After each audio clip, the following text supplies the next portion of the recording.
welcome everyone to Samudra Shakti Online. So Samudra Shakti started in the Rocky Mountains of Colorado, and the Shakti was so strong that we wanted to keep it going and created this live event online. The planning team for Samudra Shakti in the Rocky Mountains is the same planning team that's bringing you Samudra Shakti Online. So tonight we have Gianni Chavez presenting for us. He was born in Ecuador, and he currently lives in Argentina with his partner and their 2 cats. He has been involved with and working as a volunteer in the Anusara School of Hatha Yoga since its very beginning back in 2013.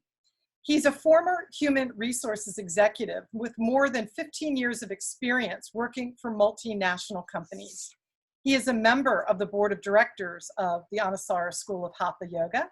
He has a master's degree in human resource development, a bachelor's degree in marketing and communications.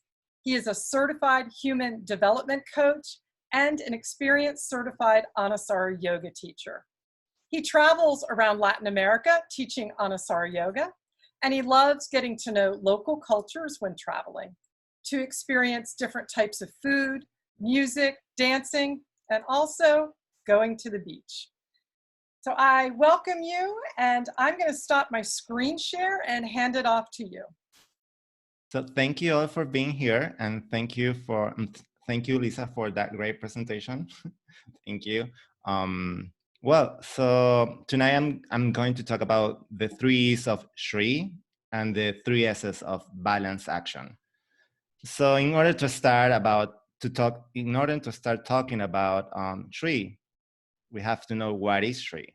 So what is actually Shri?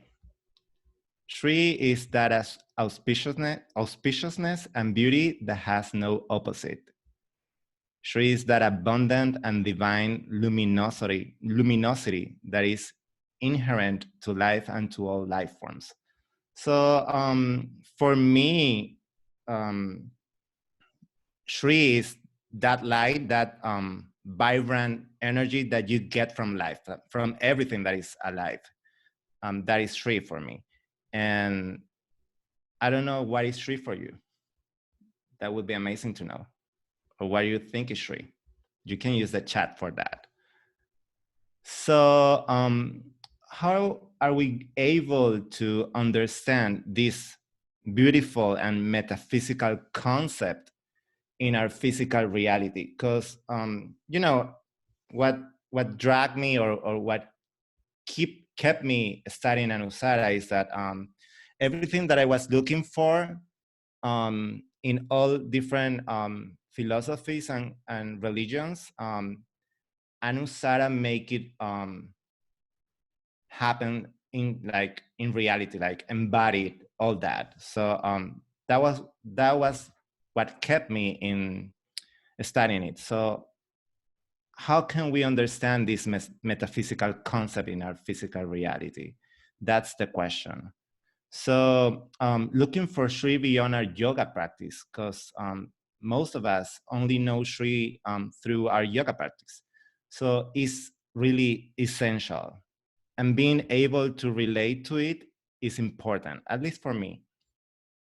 Since we experience this life in a very dualistic way, in a sense of the dance of the opposites, and our path on this earth, for me, is actually to being able to integrate those opposites in order to be full. So Shri for me is one of the most important concepts and one of the most difficult concepts to understand, because we human beings tend to see only Shri when it is on the bright side, not on the not so bright side. That's what I like to say. I don't want to say dark or difficult or anything, just not so bright side.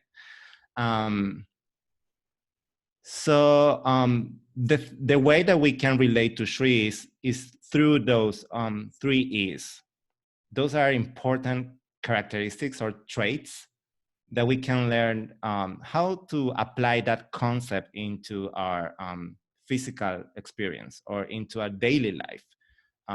because most of the time we get information and we don't apply that into life. So what I appreciate about Anusara is that it makes you apply all the information into life. So it becomes first knowledge and then wisdom. So think about right now. So we are living a pandemic, we are living economic depression, and there are happening many protests about human rights around the world. So how can we see Shri on that? Is it easy? Is it available? Can we do it? Look in my great niece's eyes. She's 4 months old. Oh, that's amazing. So we're gonna do an assessment that I used to do on human resources that is that can lead us to looking for Shri before explaining the 3 E's. So this is the tea ceremony. So think about that you're going to host a tea ceremony, and there are some steps.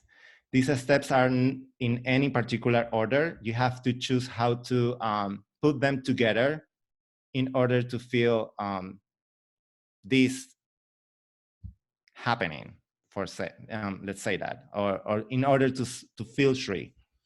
So the steps are, you can write them down if you want to. So it's setting the table, which takes 1 minute, cleaning the cups, which takes 1 minute, boiling water, which takes 3 minutes, infusing the tea, which takes 1 minute, serving the tea, which takes 1 minute. So you only have 5 minutes to prepare the ceremony. How you do it? That's the thing. And while the water is boiling, you could set the table and clean the cups. Okay, so you first clean the cups and then set the table. I know, I'm an engineer. You know, this is the first thing I think of. Yeah, I know you're an engineer. Yeah. So yeah, that's a great way. Yeah, great answer, and it's the correct answer. You boil the water, then you have 3 minutes to do the cleaning and the setting, and then after that you have 1 minute to infuse the tea, and then you're ready to serve the tea. So that is an efficient way to do it, and also it's a good way to relate to how can we see Shri in our daily life. So these 3 are, one is efficiency, which is related to our capacity to being resourceful. The other one is economy, which is related to our capacity of distributing your energy properly, that it seems so effortless. And the third one is ecology, which is related to the relationship you have with your environment. First your body, then the society, then the world.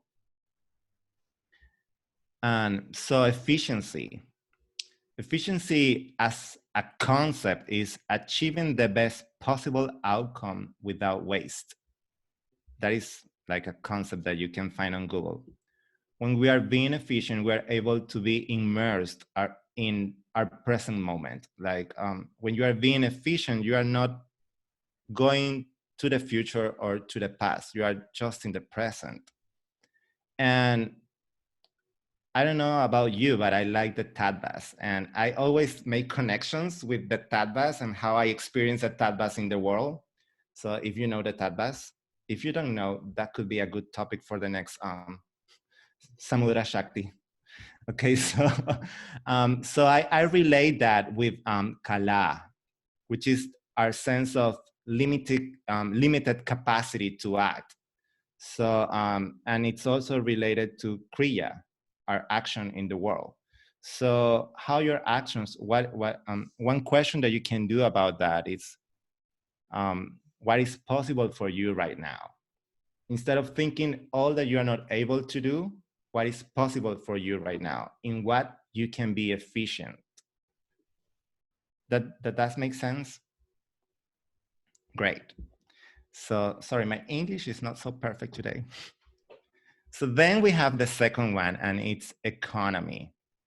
And economy is how much energy are you investing on any situation. And think about your emotions. Think about your doings, your actions, everything that, around you, and everything that you are is energy. So how you take care of your own energy. And it is related to be able to understand how much energy you are using in general. So to discern what is important and what matters, what is urgent and what is a necessity. So like when we did the assessment, some people were thinking, say, so what's the first thing that I have to do? Oh, boiling the water. So yeah, that is the important thing to do. And then you can move from that. So think about that in terms of money, time, actions. Again, if you relate them with the Tadbas, I connect this with vidya.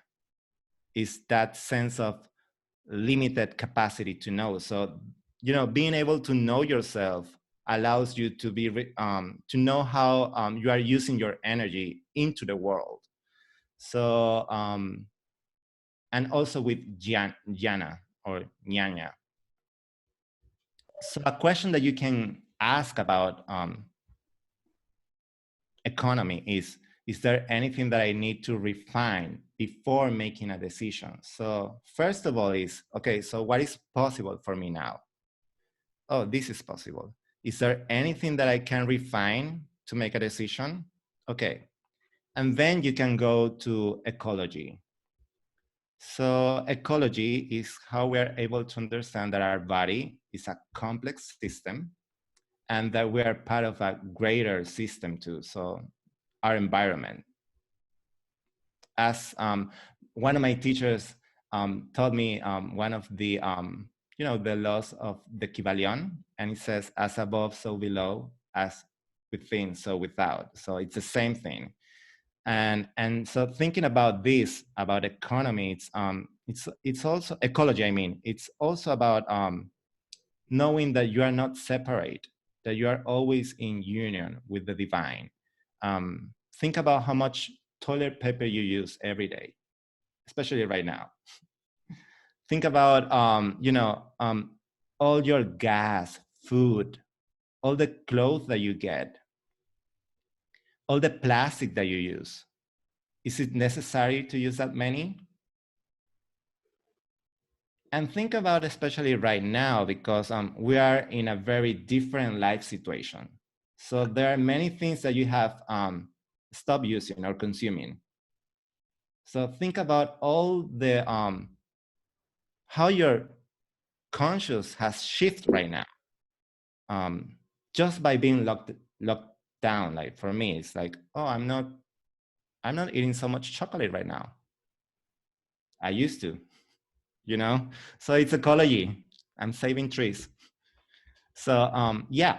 So in that way, you can understand how, another of the tattvas and another of the kanchukas, that is raga, that sense of longing, of fullness, of feeling complete again. So, and it's related to icha, to the will of the consciousness. So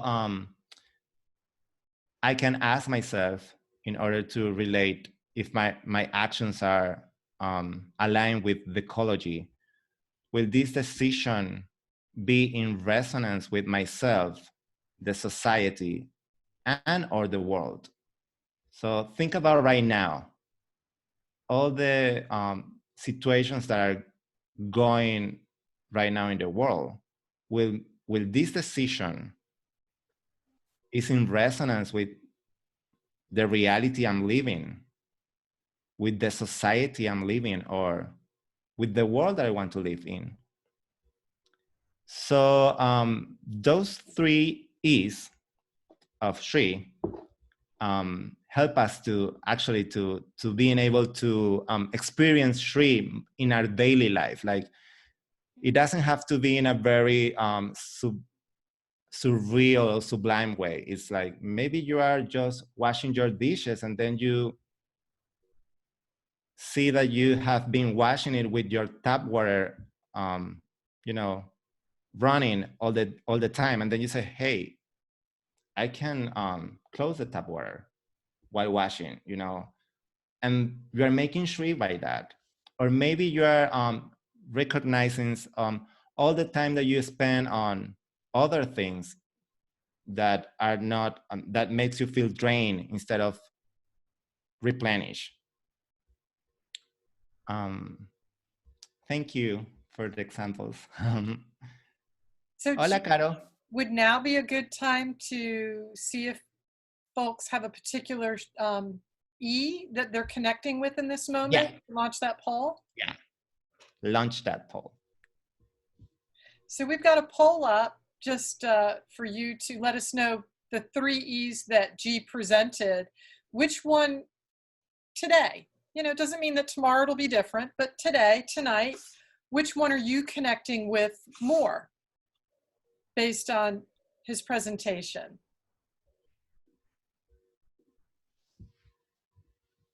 I also answered the poll. Oh, you did? So you're waiting the poll. All right, so we're going to give the poll about 5 more seconds. If you haven't answered, we're going to close it in 5, 4, 3, 2. Closing the poll, sharing the results. Okay, you got everybody have their money down on the table for what they think. Okay, here it is. I'm betting. Yeah, so one of the interesting things is the polls don't show up on the recording, so we've got to read them out. G, would you like to read the results of the poll? Sure. Which one had the highest amount? Ecology, 47%. 47% for ecology. And then economy, 32%. And the last one is efficient, 21%. Does that surprise you, G, that ecology had the highest? No. Based on our previous poll that everyone says climate change, that doesn't surprise me. Okay. So it's great that we all have that ecological consciousness. And right now I think that it's time also to think about the other E's, how to include them in our daily life. Because in that way, reflects what Jennifer just said. She's like, says, I'm laughing because I'm an environmental engineer, and I wanted really to say all 3 equally.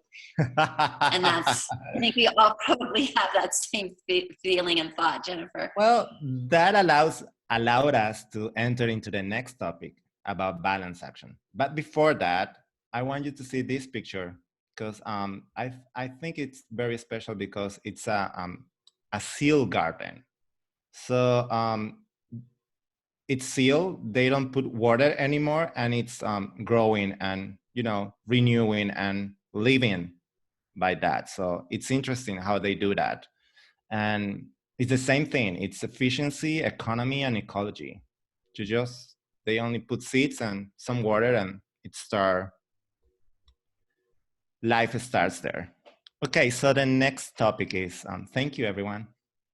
And our next topic was, or is, what is balance action? And I put Arana Shwara here, or maybe it's Shiva Shakti at the same time. So, and what is balance action? So we sometimes think that balance action is having equally energy of everything, but but in reality, it doesn't happen that way. So balance action, it's the balance between the forces of stability and freedom. That is the concept of balance action. How can we experience balance action in our daily life? How can you experience that in your daily life? Do you want to share some thoughts about that? So, can I say something, G? The balanced action for me is like really doing self-care practices of like Ayurveda every day.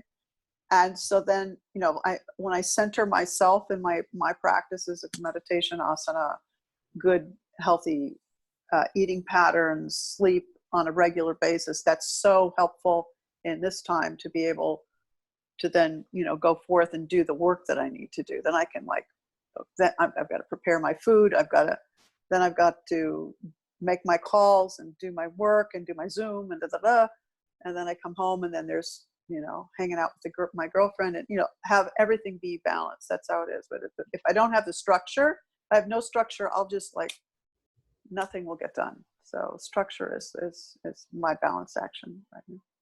So you have to be structured to have freedom. Absolutely.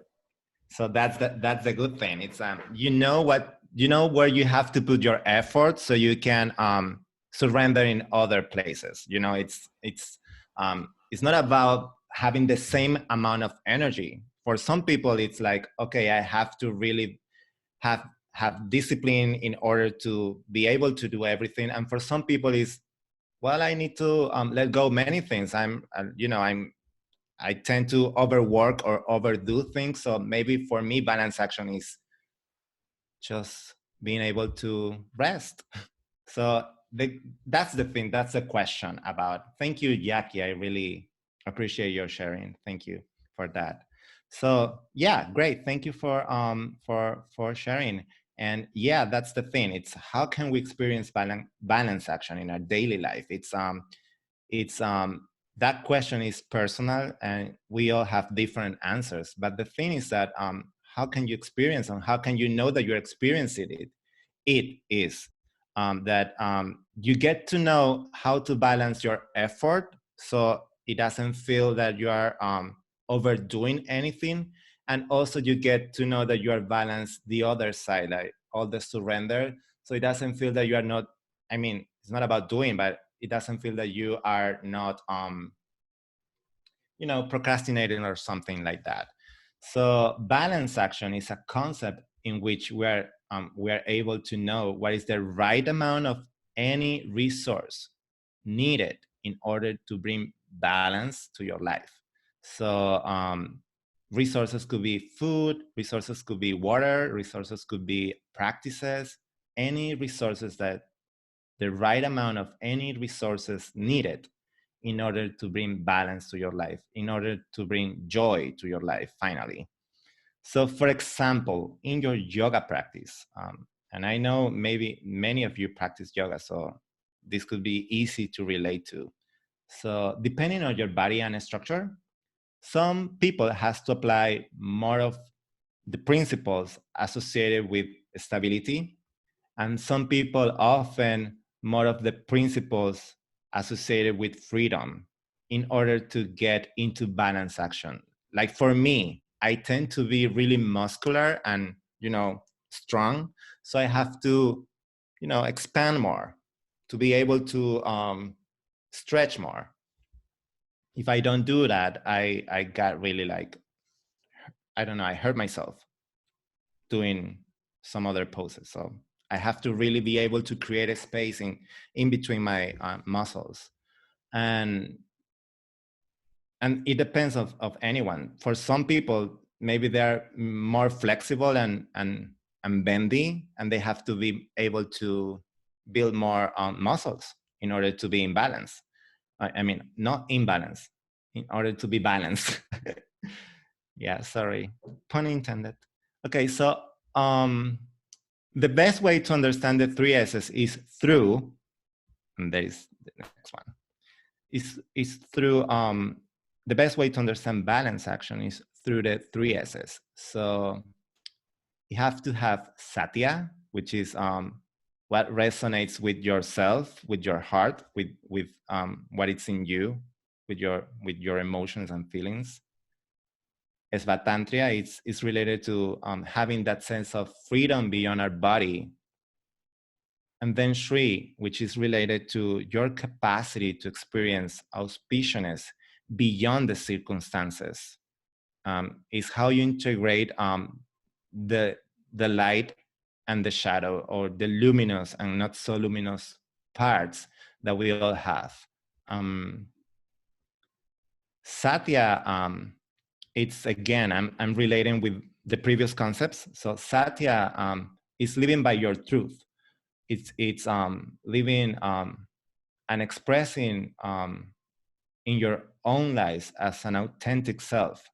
You can see right now that we were talking before with Lisa and Madhuri about are we really free? You know, are we really free? Like we have all these conditionings depending on where you were born, which country, society, and everything. So Satya is being authentic to that. Like no matter what are my conditions or conditionings patterns, how can be authentic within myself?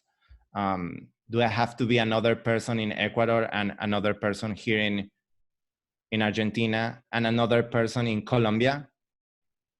Like I have, you know, I stay true to myself everywhere I go. So it's living from an empowered and from a responsible way. Like Satya is not just being authentic and not being responsible. It's all about responsibility for me, actually.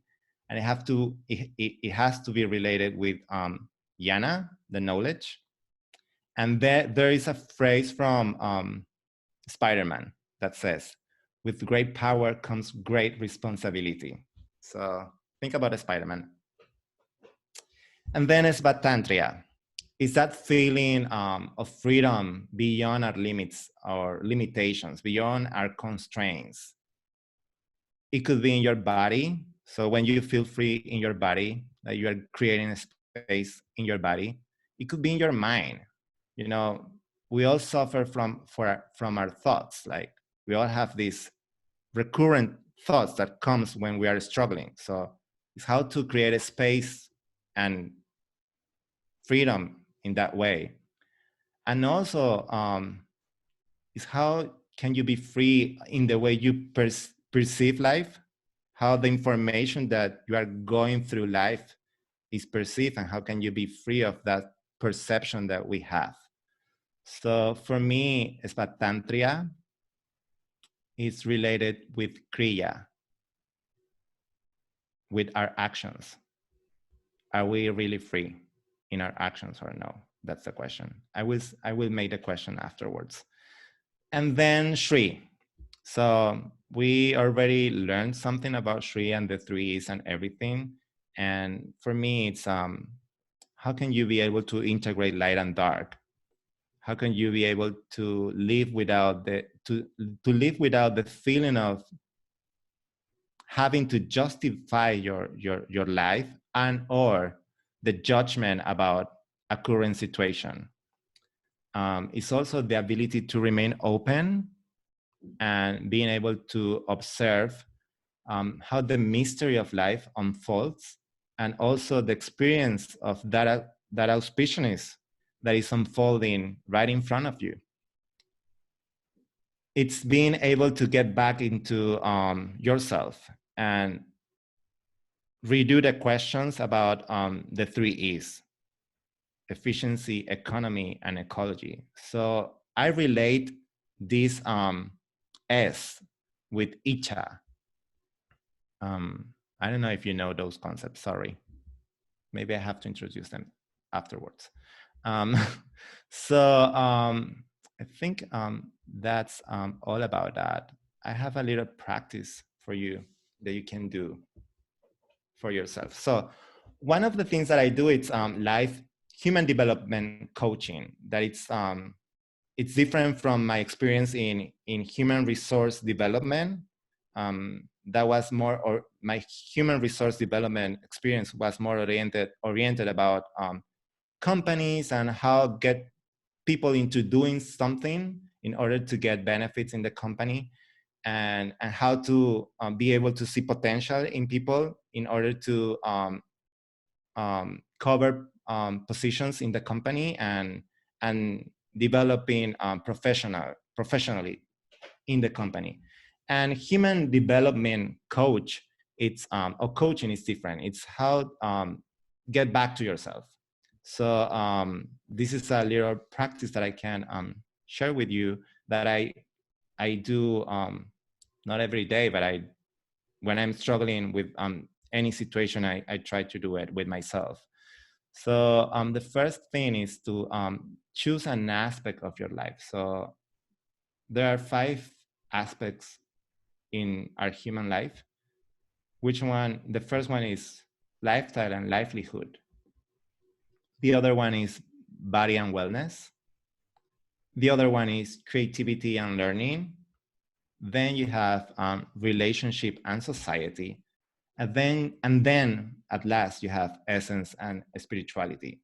So if you are trying to get balance in your life, not all the aspects of your life will have the same amount of energy. So you have to be able to see which needs attention, which one needs attention in order to do this exercise or practice. So in a, how can I say, in a very utopic world, oh yeah, you have everything figured out. But reality is that, okay, so some people are very successful in their careers, but they are not successful in their relationships. Some people are very successful on their creativity and learning, but they are not successful on their spirituality. So you have to be able to know which aspect of your life you want to check. And then once you see that, close your eyes and ask yourself, how is life manifesting on this aspect? Is it efficient? Does it feel effortless? Does it serve my heart and also the greater heart? And then if you don't feel that it's not efficient, or it feels a lot of effort, or it doesn't serve your heart, you go to the next part. And then you say, am I moving from a place of honesty? Are you being honest with yourself? Or am I doing this because I want to do it? Or am I doing this because they expect me to do this?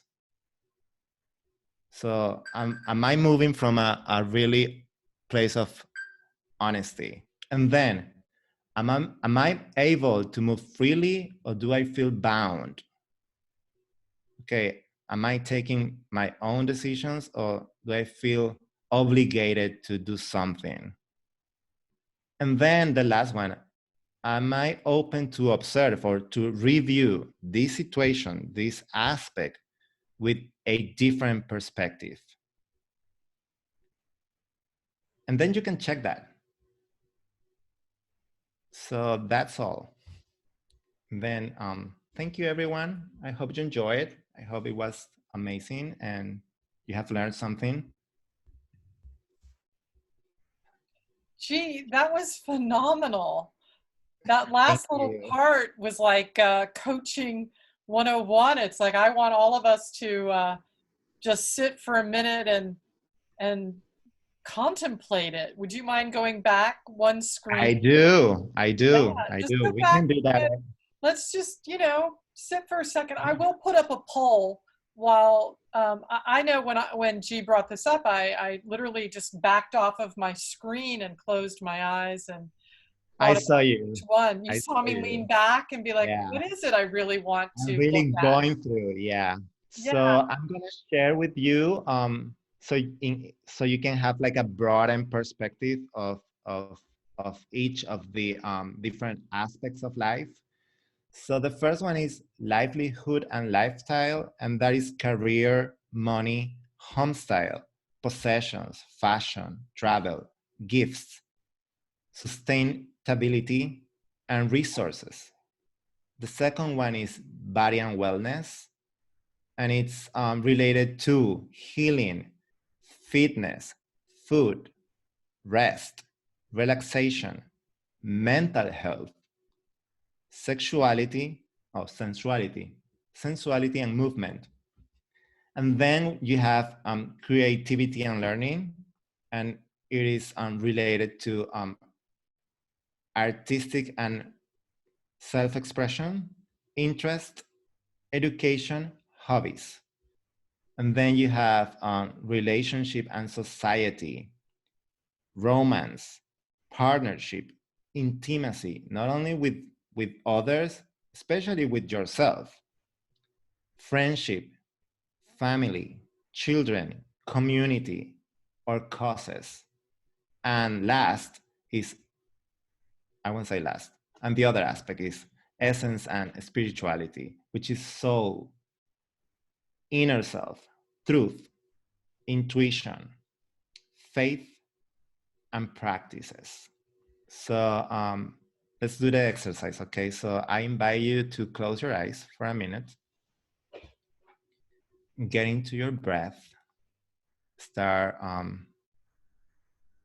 breathing deeply in and out.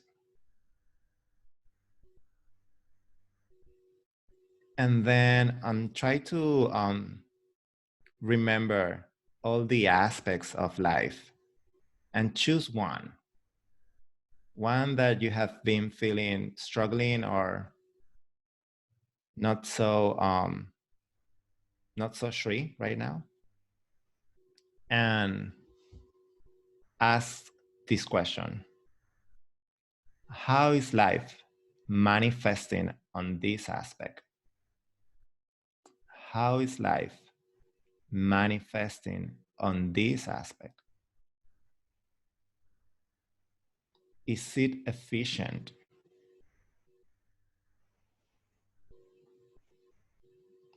Does it feel effortless?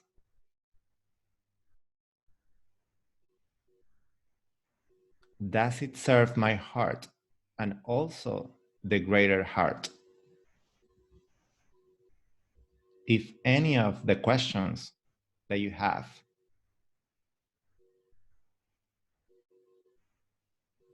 were not positive, then follow through these questions.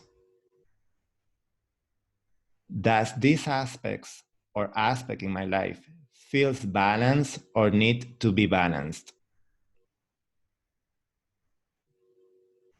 Am I moving from a place of honesty? Am I really being honest with myself about this? Am I able to move freely, or do I feel bound? Do I feel obligated to do it? Am I open to review this situation aspect with a different perspective? Can I see this situation with a whole different view or perspective? Am I open to that? Or am I bound to my thinking mind? Am I bound to what I think it is? And then if you're ready, open your eyes and you can journal or write down your experience. Sometimes we download information and it's a great moment to just write down what is there. And then you can review it. How you feel?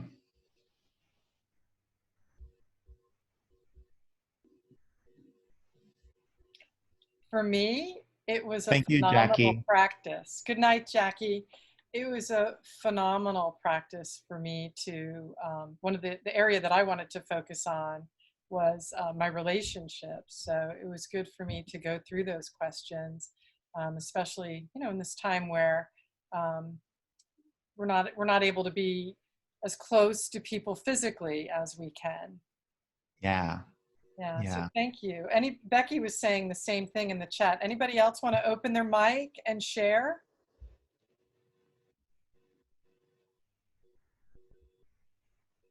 And don't be afraid. I can stop sharing if you want me to. Yeah, go ahead and stop screen sharing. Yeah. I was just going to say, I agree with Lisa. Relationships are different these days. I'll tell you a cute little story. So I have some great nieces. They're 5 and 2 and 3. I'm sorry, 5 and 3. And they were over at my sister's, and I haven't been touching them. I've been staying away, and they know to stay away. But my sister said, you can hug Aunt Becky's leg. And so the one's waiting her turn to hug my leg, and my sister goes, you can hug the other leg. So I just think it's kind of neat that we're trying to think of new ways to relate to each other. And in some ways it's hard. And then in some ways it's just inventive. And maybe some of these relationships are actually improving. I mean, I've been Zooming with my half sister in California, and we never did that before. We all are getting to know each other better in some of these relationships. We have time to do it. You know, that's another thing. So yeah, relationships is a big one right now, I would say. That's great points. Thank you for sharing. Does anyone else want to open their mic and share any thoughts on G's presentation this evening, or an aspect of what he offered at the meditation? Giannia, I want to thank you for this. It was wonderful. And what it just excites me is that you're taking knowledge that is, you know, based in what we've all learned and what we've studied and practiced and taught, and giving it back to us in a whole new light. And I think that's the essence of Samudra Shakti Online. And I thank you. It's awesome. Thank you, Debbie. And yeah, I think it's what I love about Anusara is that we all get the information and the training and the method within us, and then we express it in a very unique and artistic way. So that's amazing. It's thank you. So we have about 2 more minutes before we are going to wrap up. So if there's anybody else who would like to offer any thoughts about the meditation.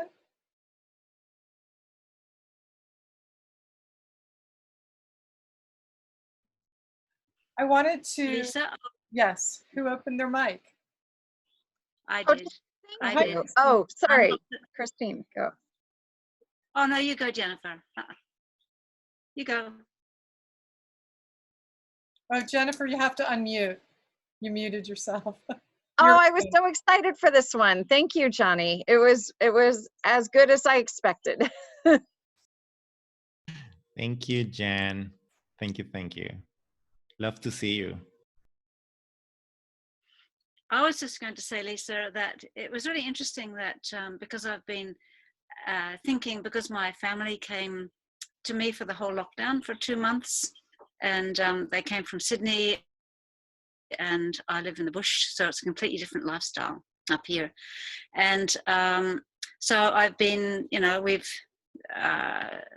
there's been a lot of contemplation around that. But what I did in the meditation was actually contemplate the solo time that I have with myself, because I live by myself, and my relationship with myself and with my practices. And because I don't actually think about that very much, I just do them. I'm just here and I do them, but I don't actually think about them. So it was really great. It was a great way to contemplate a relationship that's actually just with myself. One thing I would say, just in closure, about these thoughts that we've been bantering around. There was Becky last week. Was that last week? Yeah, last month. Read parts of a poem from one of our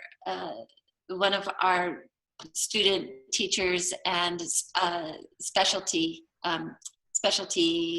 experts, Judith Hill, And in the poem, there's a line that's really beautiful and very pertinent to these times when she's saying, you know, when all doors around you are closed, it allows you to contemplate and experience the room that you're in. And I think that's kind of what we're getting at here, is like we are being forced, because all the doors are closed around us, to take a very good look at the room that we're in. And so, Gianni, thank you so much for giving us ways to look at the room that we're in. I wanted to thank you all for joining us, and have a great, great week. Good night.